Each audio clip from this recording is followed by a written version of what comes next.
knew he was different in his sexuality. I went to his parties as a straight minority. It never seemed a threat to my masculinity.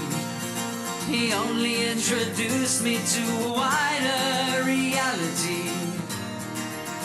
As the years went by, we drifted apart. When I heard that he was gone, I felt the shadow cross my heart. But he's nobody's hero. Saves a drowning child, cures a wasting disease. Hero, lands a crippled airplane, solves great mysteries.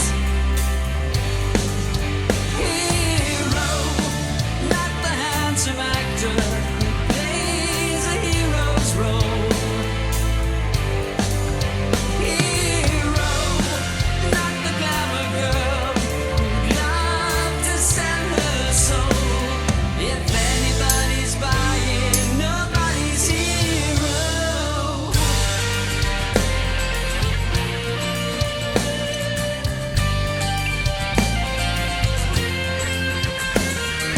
Didn't know the girl, but I knew her family.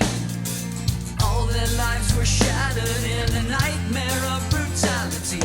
They tried to carry on, tried to bear the agony, tried to hold some faith in the goodness of humanity. As the years went by, we drifted apart. When I heard that she was gone, I felt the shadow cross my heart. But she's nobody's hero. Is the voice of reason against the howling mob. Hero is the pride of purpose in the unrewarding job. Hero, not the champion player who plays the perfect game. Hero, not the glamour boy who loves to sell his name. Everybody's buying, nobody's hero.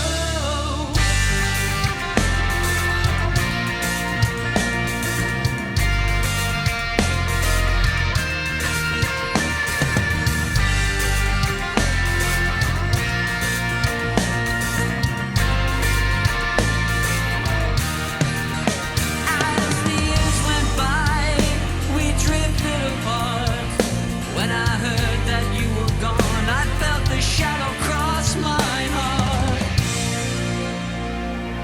But he's nobody's hero. Saves a drowning child, cures a wasting disease. Hero, lands a crippled airplane, solves great mysteries. Hero, not the handsome actor who plays a hero's role. Hero, not the glamour girl who'd love to sell her soul. If anybody's buying, nobody's hero. Nobody's hero.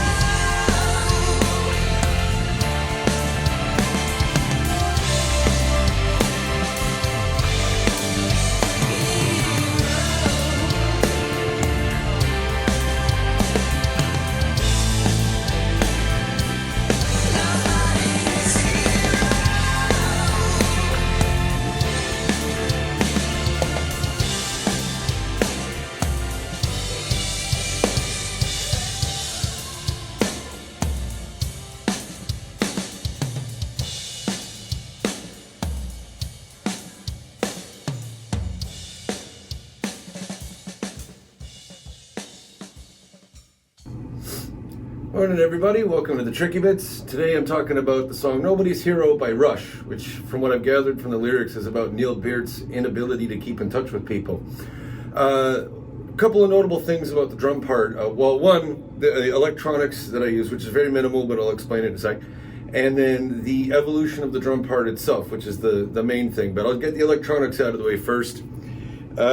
He uses a tambourine, which on the Counterparts album and tour, he had a tambourine mounted over his 10-inch rack tom.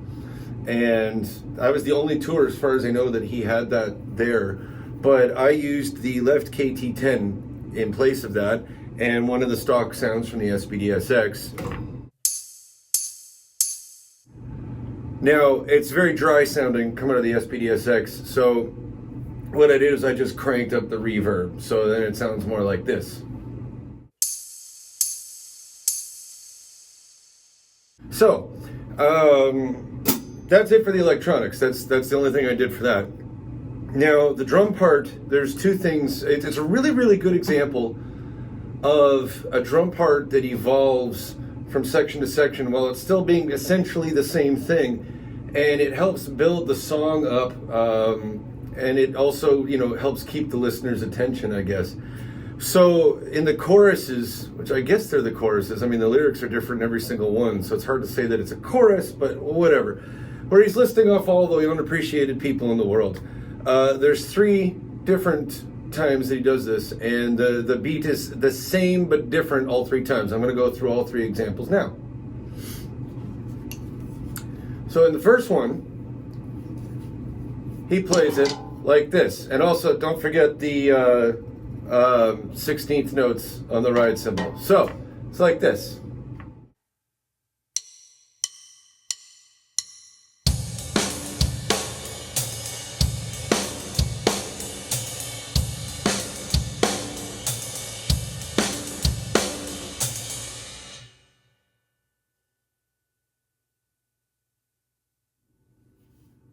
Now, I was hitting the hi-hat.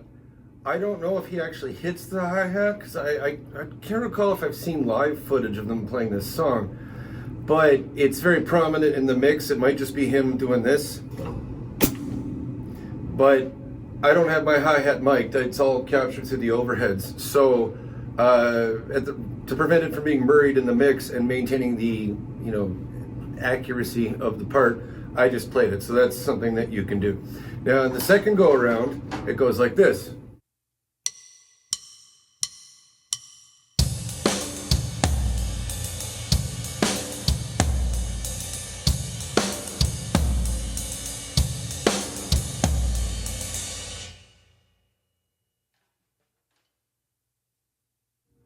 So in there, he's taken the second snare hit and moved it over to the floor tom to his left, which, by the way, having a floor tom on your left, even if your hi-hat's over here, like a normal person, having a floor tom on your hi-hat side is a game changer. I highly recommend it. I've been doing it for 25 years now.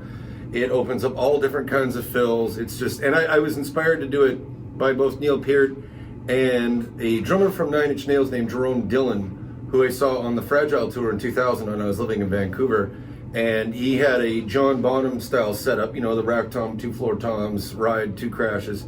But he had a floor tom on his left. And just seeing what he was able to do with that was just like, boom. So definitely something to look into if you've been like humming and hawing about it. Same thing with having like multiple hi-hats. It's a game changer. So that's the second one. He moves the second snare hit to the floor tom. Now the third one goes like so.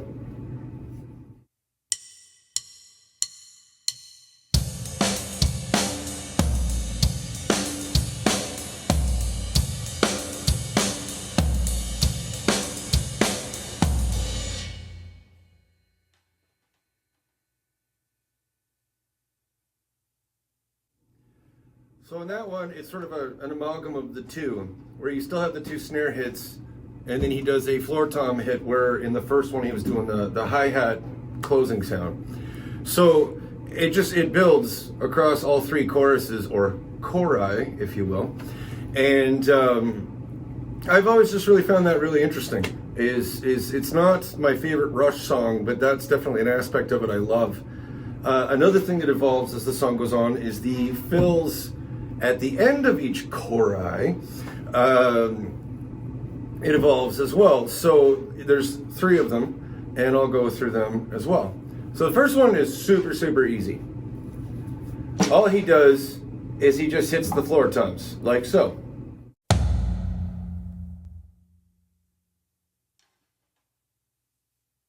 And then it's into or if anybody's buying and does the tambourine thing and all that. So at the end of the second chorus, it goes like this.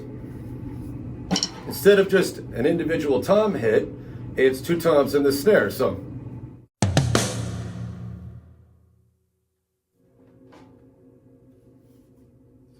it gets busier as the song goes.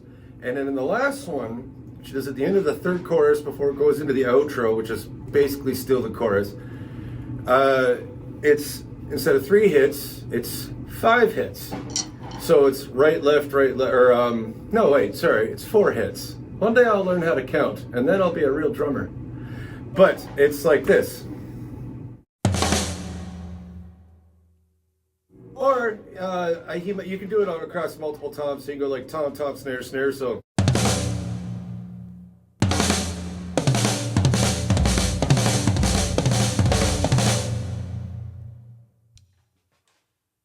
And again, it evolves. I need to sleep.